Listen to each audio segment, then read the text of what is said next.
Hello student. आज हम लोग फर्स्ट ईयर का एक चैप्टर के बारे में अध्ययन करेंगे जिसका नाम है रैखिक अशमिका।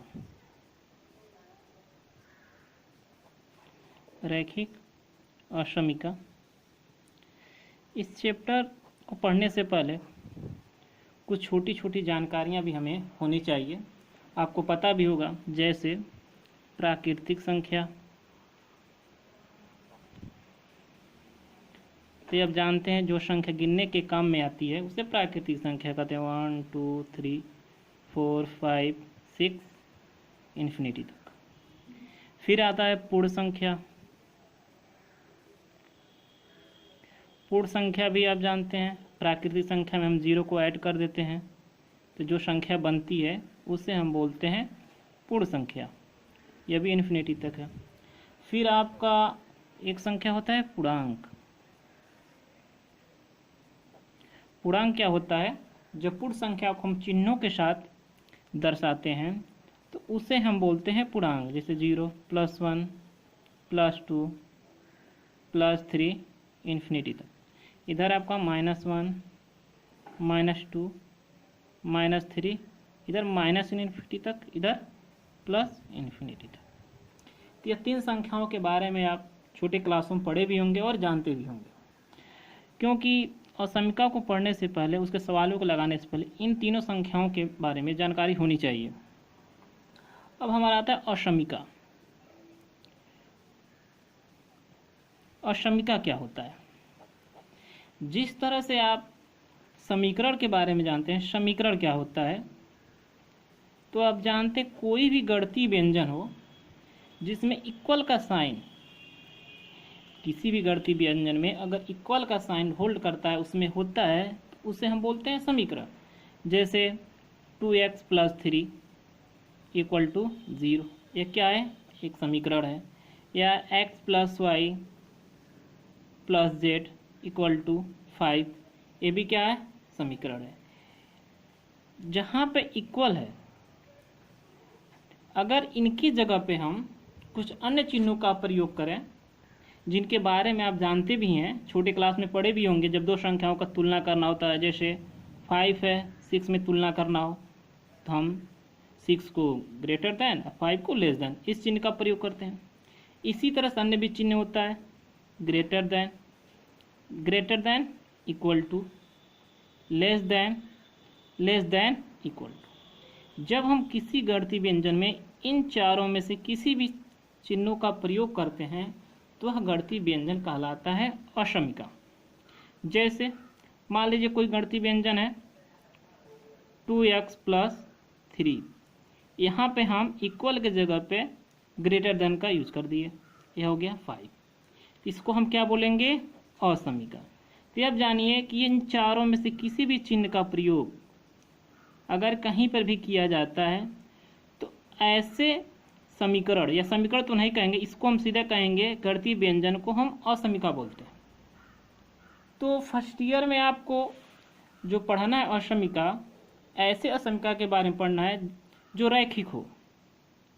क्या हो? रैखिक अशमिका।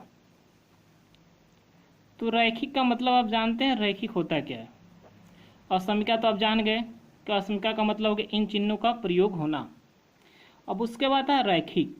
रैखिक से तात्पर्य होता है ऐसा अशमिका जिसमें चर का घात 1 हो। जैसे x + y > 0। तो यहाँ पर देखिए दो चर आए हैं, एक x आया है और दूसरा y है। अब दोनों का घात देखिए, x का भी घात 1 है, y का भी घात 1 है। या x + 3 > 5, यह भी देखिए यहाँ पे केवल एक ही चर प्रयोग हुआ है, वह है आपका x। तो यहाँ पर भी x का घात कितना है? 1 है। तो हमें ऐसे समीकरण के बारे में पढ़ना है, ऐसे अशमिका के बारे में पढ़ना है जो क्या हो? रैखिक हो। मतलब उसमें जो चर प्रयोग हो उसका घात क्या होना चाहिए? 1 होना चाहिए। और इसमें भी रैखिक अशमिका में दो प्रकार की हमें पढ़ना है रैखिक अशमिका। पहला, एक चर का रैखिक अशमिका, मतलब ऐसा अशमिका जिसमें केवल क्या हो? एक चर, जैसे यह इसका एग्जाम्पल के तौर पे है। फिर हमें पढ़ना ऐसी रैखिक अशमिका जिसमें दो चर हो, जैसे यह है, इसमें दो चर है। तो इन दोनों रैखिक असमीकाओं के बारे में हमें पढ़ना है। पढ़ने का मत तात्पर्य है हल करना, ठीक है। तो आज हम पहले एक चर रैखिक असमीका को हल करेंगे। रैखिक असमीका को हल करने से पहले जो संख्याओं के बारे में आपको बताया गया यह ध्यान में होना चाहिए। और इन संख्याओं को हम समुच्चय फॉर्म में भी लिखते हैं। समुच्चय जो आपको पहला चैप्टर पढ़ना है, चूँकि अभी वो नहीं पढ़ाया जा रहा है, लेकिन उसको भी शुरू किया जाएगा। बस इतना जानिए, इन संख्याओं को हम एक सिंबल जिसे हम मंझला कोष्ठक कहते हैं इसमें प्रयोग करके रख देते हैं 1 2 3। उसी तरह पूर्ण संख्या है, इसको क्या कर देंगे 0 1 2 3। इसी तरह पूर्णांक है, इसको 0 +1 +2 इन्फिनिटी तक जाएगा। इधर -1 -2, यह भी इन्फिनिटी तक जाएगा। तो इन तीन कोष्ठकों के बारे में आपको जानना है। इसको ऐसे लिखा जाता है प्राकृतिक संख्या को, यह भी लिखा जाता है, और यह समुच्चय रूप है। इसी तरह पूर्ण संख्या यह है, यह इसका समुच्चय रूप है। यह पूर्णांक यह इसका समुच्चय रूप है। क्योंकि जब हम हल करेंगे रैखिक असमीका को, जो इसका हल आएगा उसे हमें समुच्चय ही रूप में लिखते हैं, उसे हम समुच्चय ही रूप में लिखते हैं। तो आइए हम कुछ रैखिक असमीकाओं को हल करते हैं। कौन सी रैखिक समीका? एक चर। और हल करते समय फिलहाल जैसे मान लीजिए क्वेश्चन है x + 2 > 5, इसको हल करना है। इस असमीका को हल करना, हल करने का मतलब x का मान ज्ञात करना है। तो यहाँ पर जो हम x का मान ज्ञात करेंगे, यहाँ पर जो x होगा, x प्राकृतिक संख्या, प्राकृतिक, पूर्ण और पूर्णांक। हम x का जो हल ज्ञात करेंगे तीन प्रकार से। x जब प्राकृतिक संख्या होगा तब इस असमीका का हल क्या होगा? जब x आपका पूर्ण संख्या होगा तब इस असमीका का हल क्या होगा? जब x पूर्णांक होगा तब इस समीका का हल क्या होगा? हल करते समय आप छोटे क्लास में रैखिक समीकरण को जिस तरह हल किए सेम वही प्रोसेस है। आपको बस ये ध्यान देना है, ये जो सिंबल है ग्रेटर देन का, इसको आपको ध्यान देना है, ऐसे ही रखना है। अब बाकी जो प्रोसेस इक्वल अगर होता हल करते सेम उसी प्रोसेस से, ठीक है। तो उस समय भी हमने दो प्रोसेस पढ़े थे। पहला कि जो x के साथ कोई भी संख्या क्या ऐड हो या सब्ट्रैक्ट हो उसको हटाते हैं, फिर जो मल्टीप्लाई हो उसको हटाते हैं, या दूसरा तरीका पक्षांतर करके। तो यहाँ पे हम पक्षांतर करने वाला तरीका को यूज करते हैं।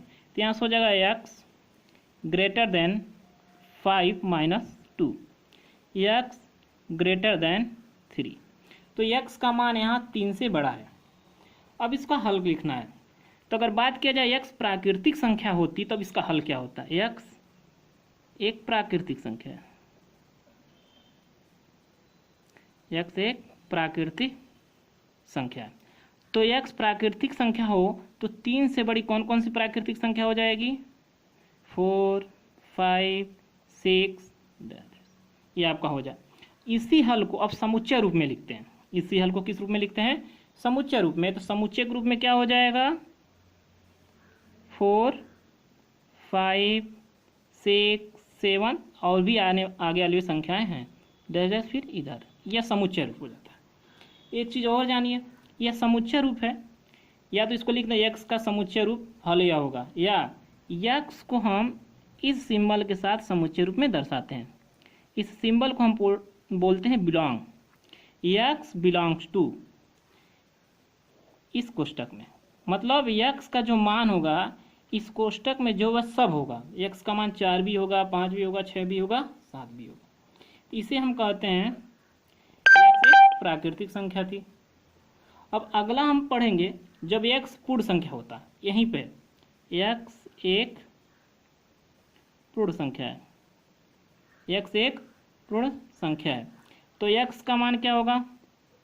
तो अब बताइए 3 से बड़ी पूर्ण संख्या क्या होगी? फिर वही होगा 4 5 6 फिर समुच्चय रूप में x बिलोंग्स टू मंझला कोष्टक 4 5 6 करके कोष्टक बंद।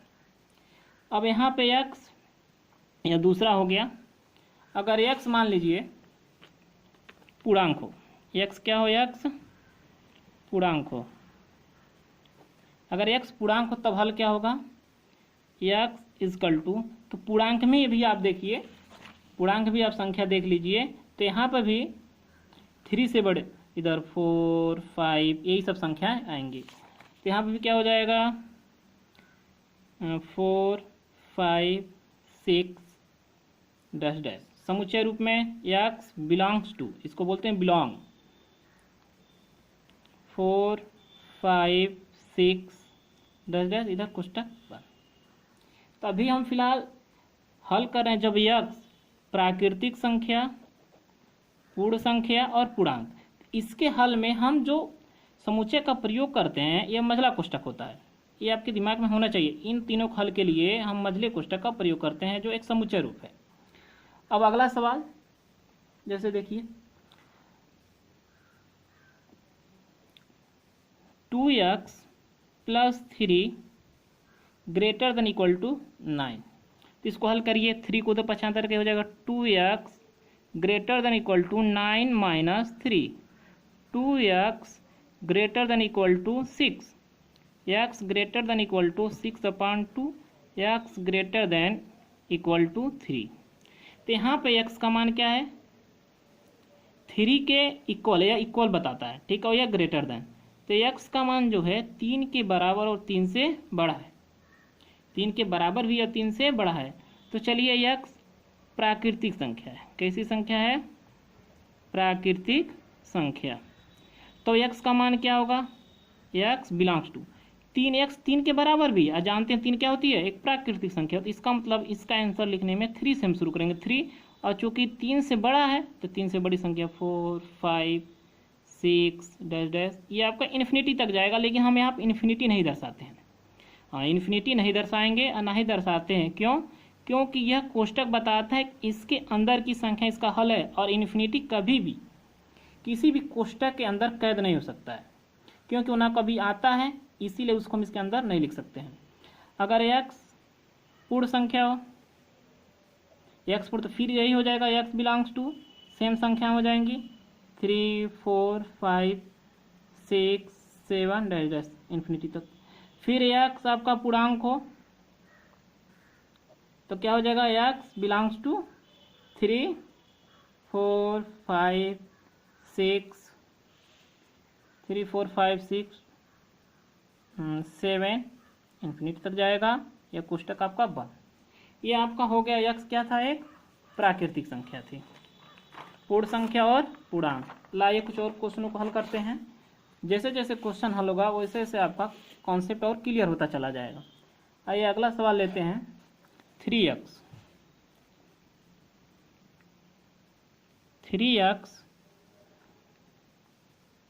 - 2 लेस देन 1। आइए इस सवाल को हल करते हैं। फिर वही सेम प्रोसेस, उधर इसको पक्षांतर करिए, 3x less than 1 + 2, x 3x less than 3, x less than 3/3, x less than 1। यहाँ पे कह रहा है x का मान 1 से छोटा है। तो पहला, x एक प्राकृतिक संख्या हो, हम इसका आंसर लिख रहे हैं, x एक प्राकृतिक संख्या हो, x एक प्राकृतिक संख्या हो। तो x जब प्राकृतिक होगा तो हम जानते हैं 1 से छोटी, क्योंकि x का मान 1 से छोटा है और 1 से छोटी कोई प्राकृतिक संख्या नहीं होती। इसका मतलब x का कोई मान नहीं होगा, कोई मान नहीं होगा, नहीं होगा। चलिए अब x एक पूर्ण संख्या हो, पूर्ण संख्या हो, तब x इक्वल टू, तब बताइए 1 से छोटी पूर्ण संख्या कौन होता है, 0 होता है, इसलिए x का मान क्या हो जाएगा, 0। या ऐसे लिखिए, चाहे x बिलोंग्स टू, कोष्टक बनाएंगे इसमें 0 को लिख देंगे। तीसरा, x एक पूर्णांक हो, x एक क्या हो, पूर्णांक। तो चलिए x एक पूर्णांक हो तो x बिलोंग्स टू, तो 1 से छोटा पूर्णांक कौन होता है, 0 होता है, और सभी ऋणात्मक संख्या है, -1 -2 -3, सभी ऋणात्मक संख्या वो भी होंगी कौन, जो इस रूप में -1 -2 -3, भिन्नात्मक रूप की संख्या नहीं बात किया जा रहा है, यह सब संख्याएं होंगी। तो x यह हो गया, x एक प्राकृतिक संख्या है तो x का कोई मान नहीं होगा। दूसरा x एक पूर्णांक है तो यह हो जाएगा x एक पूर्ण संख्या है, यह हो जाएगा। आइए कुछ और सवालों को हल करते हैं। 24 सवाल नंबर 4, ये आपका बुक का क्वेश्चन है। 24x लेस देन 100, इसको आप हल करिए। तो x लेस देन 100/24, इसको हल करें, 4 से कट जाएगा तो यह 25 आएगा, और फिर यहाँ कटेगा तो आपका कितना हो जाएगा, 4 से 6 आएगा। तो x लेस देन 25/6। अब इसको हल करिए, ये कितनी बार डिवाइड होगा, ये 4 टाइम्स जाएगा और समथिंग और आएगा, आपका 4 से ग्रेटर होगा, और 1 बचेगा, फिर दशमलव लगाएंगे तो क्या 10 हो जाएगा, तो 1 आएगा और भी आएगा। तो इसका मतलब यह तात्पर्य है इसका मान 4 से बड़ा है। क्या है, 4 से बड़ा है। तो x का मान क्या, x का मान 4.1 से छोटा होगा, इस और भी संख्या आएंगी। तो कहने का तात्पर्य है इससे छोटा, तो x का मान 4 हो सकता है। तो अगर x एक प्राकृतिक संख्या है, x एक क्या है, प्राकृतिक, तो x का मान, x बिलोंग्स टू क्या क्या हो सकता है, इसका मान 4 से बड़ा है, और इससे छोटी प्राकृतिक संख्या 4 होती है तो 4 हो जाएगी, फिर उससे छोटी 3 हो जाएगी, फिर उससे छोटी 2 और फिर 1। अब इससे छोटी प्राकृतिक संख्या नहीं होती है। x एक पूर्ण संख्या हो तब क्या हो जाएगा, x बिलोंग्स टू, तो छोटी पूर्ण संख्या क्या होती है, फिर सेम होगा, शुरुआत जहाँ से था वहीं से, 4 3 2 1, यह कहाँ तक चला जाएगा, 0 तक। फिर आपका अगला x एक पूर्णांक हो, x एक क्या हो, पूर्णांक हो, तो x बिलोंग्स टू 4 3 2 1 0, 0 से भी छोटी पूर्णांक संख्या होती हैं तो -1 -2 ये चला जाएगा आपका। तो इस प्रकार से यह x क्या है, एक प्राकृतिक संख्या, तो इसका सोल्यूशन यह हो गया। x एक पूर्ण संख्या तो इसका सोल्यूशन यह हो गया, x एक पूर्णांक है तो इसका सोल्यूशन हो गया। अभी हम 3 ही प्रकार के सोल्यूशन पढ़ेंगे। अगला क्वेश्चन 4, अगला क्वेश्चन आपका 5, यह है आपका क्वेश्चन -12x ग्रेटर देन 30। यह बहुत इंपॉर्टेंट क्वेश्चन है, इसमें आपको एक कॉन्सेप्ट क्लियर होगा। चलिए यह आप ध्यान रखिए, कभी भी x का जो गुणांक हो हमेशा पॉजिटिव होना चाहिए, पॉजिटिव होना चाहिए। अच्छा निगेटिव से का मतलब नहीं, बस यह अगर निगेटिव है तो आप इसको ऐसे ही रहने दें। क्यों, अभी बता रहे हैं, पहले आप केवल 12th को उधर भेजिए तो क्या हो जाएगा, -x greater then 30/12, -x greater then, भाग दीजिए तो कितना हो जाएगा, 6 दूनी 12, 2 6 दूनी नहीं 12 दूनी 24, ठीक है, 6 बचेगा 60, 12 बचे 60 ही आएगा।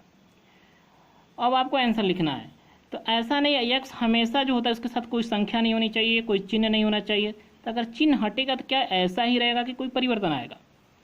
समझिए, जैसे मान लीजिए यह 7 है, ग्रेटर देन 5 है। अब हम कहें दोनों पक्षों में माइनस से गुणा कर दें तो क्या परिवर्तन होगा, तो यह हो जाएगा -7 और यह हो जाएगा -5 होगा।